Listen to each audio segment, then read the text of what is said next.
Hello, welcome. Thank you. Hello, Great Mitra. to see you.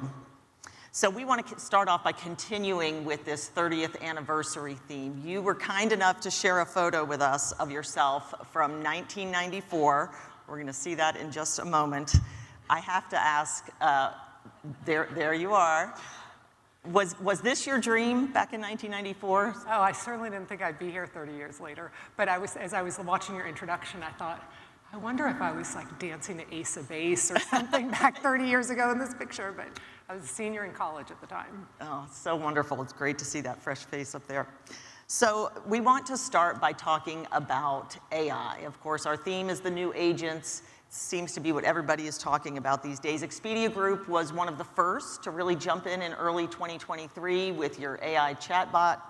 Then in May, I know that you updated it with Romy with more trip planning capabilities. When I just listened to your third quarter earnings call just a couple of weeks ago, and I heard you talking about AI for review summaries, for property information, customer service, but I'm wondering, is it being used for trip planning? So it is being used for trip planning, but let me just back up for a minute. First, I would say it's an exciting time. I mean, I know everyone talks about it at all conferences, but for all of us, this is an exciting moment, and we're in the early innings. It's true that we've been doing a lot on chatbots, even before all of the generative AI. We did a lot on servicing.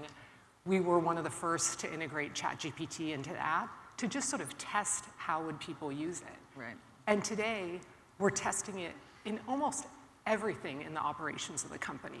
So whether it's customer service, where I think most of us are seeing the most immediate return, so travelers being able to self-serve, our own call center agents being able to be more effective, or in product, as you said, on review summaries, on destination insights and the like. In marketing, there's a lot of new use cases in marketing because, like many large global companies, we're marketing all around the world, so how do you quickly test things in a lot of countries? We're using it internally with our tech team, so really across the board. And in terms of trip planning, we had, as you said, released something called Romy recently, and it had a bunch of different parts to it. It had trip planning, it had the ability to have conversations with other people outside of the app, group conversations. And what we're finding is people are interested in using it for trip planning. They want to know about destinations. They want sort of budget-related travel questions. Less so on communications. And as I always tell the team, look, the only way we're going to learn is by testing a bunch of things. Sure. Yeah, well, I mean, I'm thinking about some of our Phocuswright research that's just found that 46% of respondents who are using generative AI said they are using it for leisure travel. So clearly there's an opportunity there. What are you thinking about as far as any future work with AI? Can you give us any sense of what you're... Well, I mean, I would just say it's going to be everywhere, and we need to test it everywhere. Some of the things will work, some won't work. As I said, we look at, for travelers, destination planning, question and answer, just anything that is going to help them with their travel planning, whether it's planning before or in trip. And then there's a lot of uses for our partners, whether it's helping homeowners as they're onboarding to our platform have better descriptions, whether it's helping our advertisers as they're trying to get the most out of their relationship with us and figure out, what's the text that they want to use, what photos and the like. There's just a lot that we can do to make everyone more effective at what they're doing, whether it's travelers more effective at planning, partners more effective at sort of growing with us, or our internal teams, our developers, be more effective so that they can spend the time on the things that have the biggest impact. So separate from the work that you're doing with AI at Expedia Group, of course, out there, all we're hearing about are autonomous agents. I'm just wondering, what are you thinking about when it comes to autonomous agents? Because potentially if my agent can take me to the perfect hotel that meets my requirements, doesn't it potentially cut out the OTAs? The good news about our industry, and it was interesting watching your introduction when you shared what were the hot topics 30 years ago. Yeah. They're pretty much the same as the hot topics today, which is how do you attract travelers, how do you retain them, and the like. And travelers are going to find new ways of shopping. You talked about social. They may have autonomous agents. But somebody's going to need to give the travelers confidence that things will work. They are going to need to service. They're going to need to do the bookings. I think we all know a lot of complexity in managing travel. So even if the front end can be easy, there's just a lot of complexity. Yeah. So the way I think of it at Expedia Group is, obviously we want our brands to have the best experience possible for travelers so that people come back over and over again to our own brands. But there's over 90% of the rest of travel transactions that happen somewhere else. And so we want to be there to help those partners to be successful in their travel business. And as far as the AI search engines, have you been working on how to optimize for the AI search, and how to make sure Expedia is one of those first results? I would say it's still, again, everybody's testing things, it's early days, but we've got relationships with all of those big search engines. We're keeping a very close eye on how is search and discovery evolving, and then how do we need to evolve with it? What tech solutions do we need? What partnerships do we need? I grew up at Expedia Group in the partner business. I started in the hotel side of the business, then I was in the affiliate network and our private label solution. And I'm a big believer in building bridges, paying attention to what's going on in the outside world, because I think that that's how we will all grow and do better things for travelers. So that's a nice transition now as we want to talk a bit about the B2B business. And there's a linkage there that I'd like to ask about related to AI, of course, which is, I know you have 60,000 partners around the world. I don't think any of those right now are kind of an AI search engine as a partner. Well, maybe I would just say we've 60,000 travel agencies. We have a lot of other partners that aren't travel agencies. And the cool thing with the travel agencies is we have a platform called TAP, which is the travel agency platform. Yeah. And we've embedded AI in that so that as these agents are servicing their own travelers, they can get faster answers and they can be more effective. Okay. So even if it's not a traveler-facing tool, it's actually an agent-facing tool to make them more successful. And as far as potentially providing the travel inventory then for, let's say, an AI search platform, is that something that you're thinking about or would consider? We'll keep an eye on how things evolve. Again, it sort of reminds me, years ago, there was the big question of, are some of the big advertisers going to get into instant book? And are they going to trade off the advertising dollars they get maybe for transactional dollars? We'll keep an eye on how things evolve. And again, we power people with, we have our own brands and we power other partners. So we'll keep an eye on it. Okay. So I know also related to the B2B business, last year your partners accounted for 100 million room nights. Is that right? Yes. A lot of those are some of the bank and credit card portals. I think Walmart Plus Travel, Chase, MasterCard. One of the things that we've been hearing about is that some of the younger generations are really seeming to show a preference to be booking through their credit card portals and that type of experience. So are you potentially fueling some of your biggest competitors? It's funny. It's the question I always get from investors, I get from everyone, which is, hey, if you have a B2B business, is that somehow having an impact on your B2C business? And again, my perspective is travelers are going to choose where they want to go, whether that's to an OTA, whether it's in corporate travel, whether it's to a bank and their loyalty program, whether it's an airline and the loyalty points they have there and wanting to use that for hotels. And so we would like to play a part of that. We've created a bunch of great assets in our company to fuel our own brands. And we love having partnerships and to help them be successful. And again, there's so much innovation that happens across the industry that getting to play a role in all of that, I think, is a really smart strategy. So there's plenty out there right now. There's plenty out there. Okay. And I'm sure there's plenty out there of many people sitting in this room. I mean, there's room for everyone. Yeah. Speaking of partnerships, you did just announce a partnership with Microsoft. Yes, that's kind of an interesting one. Yeah, it was. So for those of you who maybe haven't heard about it, we did this partnership with Microsoft where if you book travel on Bing Travel, you get Microsoft rewards as well as our OneKey Cash. And it's the first time we've done that. Yeah. It's an interesting test. I think Microsoft's a great partner. We'll see how that evolves. And it's just an example of, I would say, our openness to trying new things. Tell us a bit more about what's happening there with loyalty. Anything else that you may be exploring? I know that there was the big OneKey push, and then it was sort of, maybe held back just a little bit. And so OneKey. So I'll start by saying we have 160 million members of our loyalty programs worldwide. So it's a huge base of travelers. And as we talk to our hotel partners and our airline partners and the like, They love the fact that we've got this very valuable loyal traveler base. As you said, we launched a program called One Key in the US, and then now it's in the UK, the summer of 2023. And the idea of One Key was to have a common currency to earn and redeem across our 3 big brands, Expedia, Hotels.com, and Vrbo. Part of the idea was to see cross-shopping. And what's been great to see is that about 30% of the people who are redeeming their One Key cash on Vrbo after having earned it on Expedia and Hotels.com were net new to Vrbo. Okay. So this idea of you might have different trip occasions and you can earn on Expedia, then burn on Vrbo. In addition, we introduced the concept of tiered member status. So you start with blue, then you have silver, gold, and platinum. And each time you get access to deeper discounts. And today, 50% of the room nights on our big brands come from those silver tiers and above. So I think it's quite effective.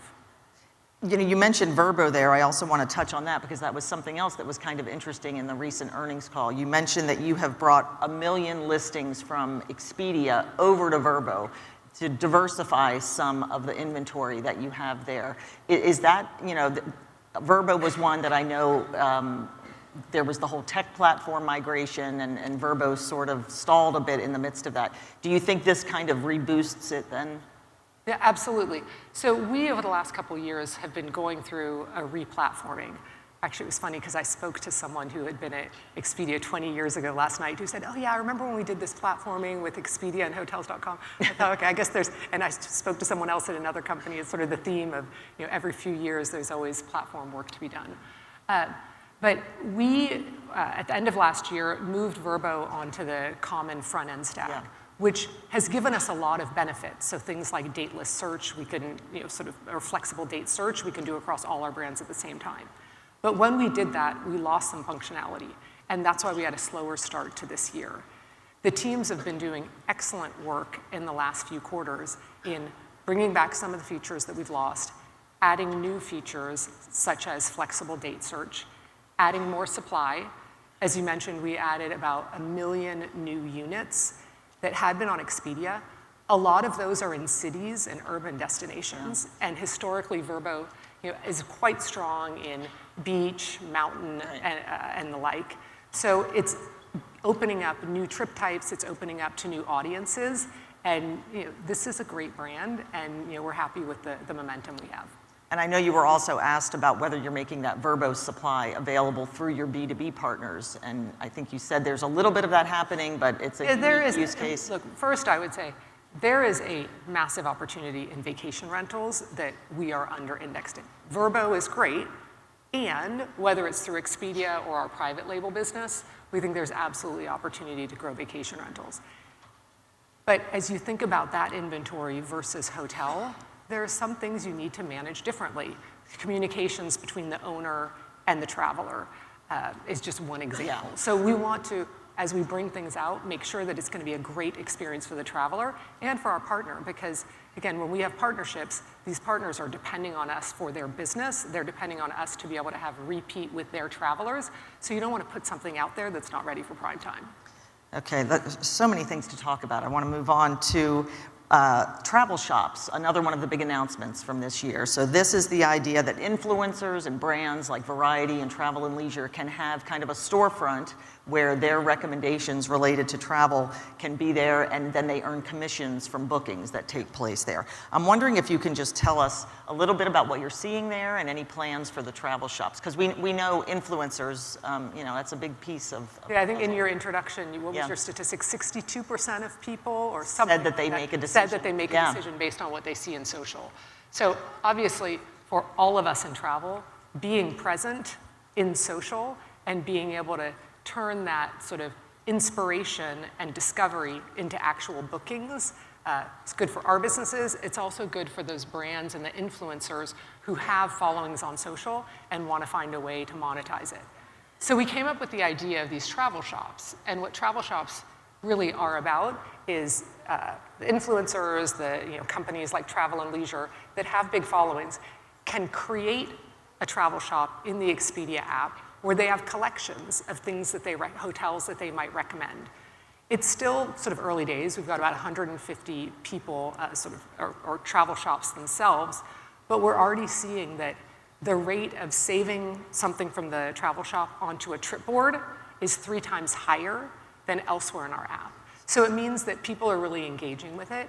And we're also finding that people who come in through the travel shops, there's more sort of net new people who we wouldn't otherwise have seen. So great for the influencers and the companies, and of course great for us to start to, to develop more new customers. And just one other quick question there. I know I mentioned you have Variety, Travel and Leisure as some of the brands. Would you ever consider allowing like a supplier to have a travel shop, like a hotel chain, an airline? As I said, we are all about building bridges, so never say never. I mean, what we're working with our team on is build the technology to allow this, go do some partnerships, like understand where is the opportunity and do partnerships. And if it makes sense to go do it with a supplier, we'd be happy to do that. Yeah. A lot of our supply partners are not only distributing through us, they're advertising through us. They want to get more of the eyeballs of people who are coming to us. And the more we can do with our brands, the more valuable we are to them. Okay. I want to briefly touch on international growth. I know I've heard you talk quite a bit about that. I'm wondering if your map of B2B partners influences any of those decisions. Because, for example, I know you partner with Make My Trip in India, Traveloka in Indonesia. Might you be less inclined to focus on expanding some of the Expedia Group brands in those areas? Look, we've got, obviously there's a company strategy, which is, we're about powering the entire travel industry, which we do through our own brands and through powering partners.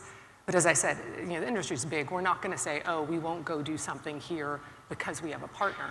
In fact, I would say that the two businesses reinforce each other. So if we have a big partner in a certain country, it makes us get more relevant on the inventory we're going to get. It makes us develop capabilities, which then may be good for the brand. So it's, again, the industry is big. Yeah. So I don't worry about that.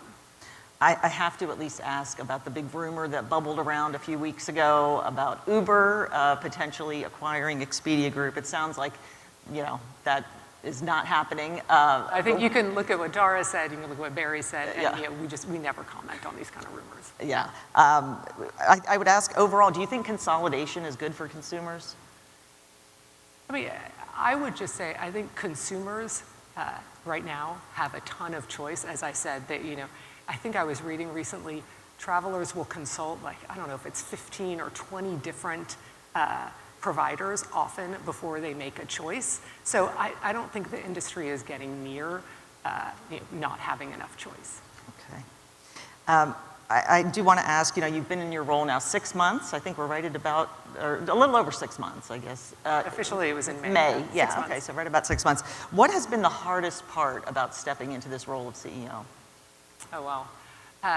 Well, I was telling you earlier, this year I sort of changed everything in my life. I turned 50, I changed jobs, I changed countries, I became an empty nester. So there's sort of the Uber question for Ariane as a person. Wow, there was a lot this year. I think the best thing about taking on this role is, I believe in the company, I love this industry, there's so much opportunity, and so that really motivates me. I think the hardest thing is, figuring out what do I leave aside from what I used to be doing so that I can make room for figuring out, like, where is the best place for me to spend time. Yeah. I used to always say to people, only do what only you can do. So focus your time in the places that only you can have an impact. And, as CEO with the bigger role, it's, where are the places that only I can have an impact? And making sure that that's where my energy goes. Surely 2025 is going to be a little bit more, stable. Every year everyone's, it's going to be calmer. Yeah. But to me, this is an adventure. And I think everybody in this room is so lucky to get to work in this industry that it's hard not to wake up every morning and think, I get to help people create memories, and it's awesome. Yeah. So as we're wrapping up, I just want to bring up that photo again of you from 1994, because I'm wondering if you can tell us what is maybe one bit of advice that you might give to that Ariane from 1994 and to other aspiring young women? Oh, wow. Yeah, I wasn't prepared for this question. You get that picture? Blaze your own trail. About 15 years ago, I started working with a coach, and she made me write my personal mission. And I came up with the mission, which was blaze your own trail as a mother, a daughter, a sister, a friend, a colleague, a leader, and help others do the same. And it actually took writing that down to make me feel really empowered and to say, you know what, Ariane, you can be different and it's okay. I had moved to France when I was 27 years old, and even if I was half French, I was different. I was in this environment where everyone had grown up there, and I was sort of this odd one out. There have been times in my career where I was the only woman at the table, and so it's just sort of, how do you think about, it doesn't matter that I'm not necessarily like everyone else, just blaze your own trail, trust your instinct, surround yourself with good people, and have fun. Yeah, well, it's worked, right? Look at you. I've been fortunate. All right, Ariane Gorin, thank you so much. Thank you.